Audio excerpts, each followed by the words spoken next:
everyone. Today we're going to talk about introverts or entrepreneurs too. If you agree with me, give me some thumbs up.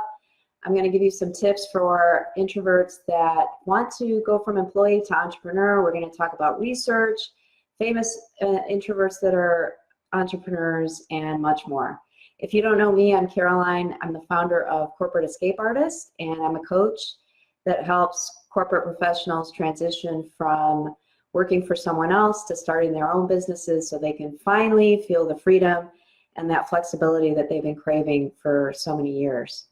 This topic is really near and dear to my heart because especially when I was younger, I was labeled as being very quiet, and I hate labels. I think they're very limiting. So I wanted to share with you some research on introverts, extroversion, and entrepreneurship, because in my work I found a lot of introverts who are hesitant to go out there and start their own businesses because they don't feel like they can be successful, and that is totally not the case.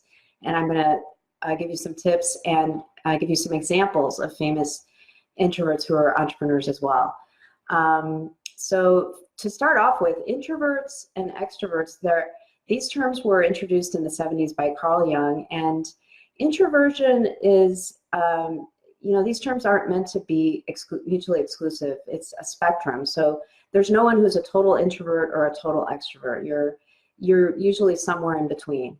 And introverts are, there's a misconception that they're quiet and that, we're antisocial and that we don't like being around people, and that's just not the case. What introverts are is we need to have some alone time to recharge. That's where we get our energy from. Whereas extroverts, they get their energy from being around other people. So that's really the core difference between introverts and extroverts. And so there used to be a lot of stigma with introversion, especially in the business world. Fortunately, a lot of that has gone away with books that have been written by, like, Susan Cain, for example. She wrote a great book called Introverts, around how introverts are powerful, and I put a link to that in my blog, so you can check that out. She also has a great TED Talk, which I totally recommend, and I have a link to that as well. And then there's research from Adam Grant, who's a Wharton professor. And so with books and research like that, a lot of the stigma has gone away. And there's this other misconception that only extroverts can be successful at entrepreneurship, and that's just not the case.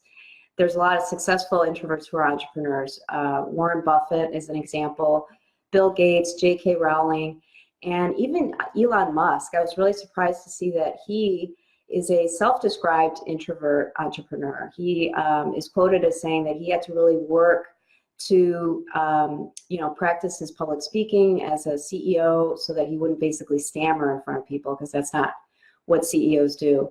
So introverts can be confident problem solvers and decision makers. You can be successful in business and entrepreneurship. And there's another interesting study out of Chicago, and I include information on this in more detail in my blog on corporateescapeartist.com. And so this research firm interviewed and studied 2,000 CEOs over a 10-year period, and they found that the majority of the successful ones were introverts. And they also identified 4 behaviors that they exhibited, 4 main behaviors, none of which were predicated on you being an extrovert. In fact, one of them was around relationship building, which introverts have a tendency to be very good at because we enjoy connecting with people one-on-one on a personal level, and we're very curious. So again, introverts can be very successful as business owners and entrepreneurs. And I'm going to share with you some tips. The first is focus on your strengths, play on your strengths. It sounds like something very obvious. Look at their weaknesses and they try to get better at those. People that are really successful in any area are people that focus on their strengths, and focus on the strengths that you're really good at. So if you enjoy writing and you're really good at it, that's definitely something you need to focus on, either as a business or incorporate into your business. I enjoy writing, and I have incorporated that into my blog. I'm not a professional writer, but I still am able to incorporate it into my business, and I have that creative outlet. So again, focus on your strengths. And then the second thing I would say is supplement your weaknesses. So if there's areas that you don't like or enjoy or aren't good at, like let's say sales, for example, a lot of people hate selling. If you don't like sales, but you want to start a business that incorporate sales. Find a partner who's really good at sales, because they can be a great asset, and you can play off of each other's strengths and weaknesses.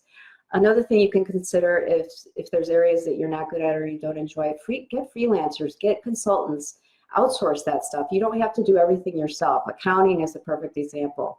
A lot of people hate accounting, and that's definitely something that you can outsource. And then I would also say, if there is an area that you don't enjoy or don't feel like you're good at, but you feel like you do have to do some of that in your business, like let's say public speaking, you might have to get out there once in a while. Get a coach, work on it, start practicing, get in front of people. Don't let one thing that maybe you're uncomfortable with or don't feel like you're good at, don't let that one thing hold you back. Warren Buffett had a fear of public speaking, and he was able to get over it. Elon Musk, you can do it as well. And then the third thing I would say is take time out to recharge. As introverts, we need time to ourselves to recharge. That's where we get our creative energy from. So, and if you're a business owner, you have that flexibility. You have control over your schedule. So take advantage of it. Take time to recharge. And, we like to say we're human beings, but what we really are is human doing. So take time out to be a human being instead of a human doing, and, recharge your batteries so that you don't get burned out, and just make sure to take time out for yourself, because that's where the innovation and creative ideas come from. I'm going to talk about a lot of this and more in my blog on my website, so check that out at corporateescapeartist.com. And please include in the comments anything that you'd like me to talk about in future videos. I'm going to be here every Wednesday at 12 o'clock Central, so you could find me here. And please write in the comments any topics you'd like me to cover, any other feedback. If this resonates with you, please give me some thumbs up. And if you do find yourself ready or near ready to take that leap, just reach out to me. I'd love to hear your story. And I'm signing off for now, but I will see you soon. Thanks for joining.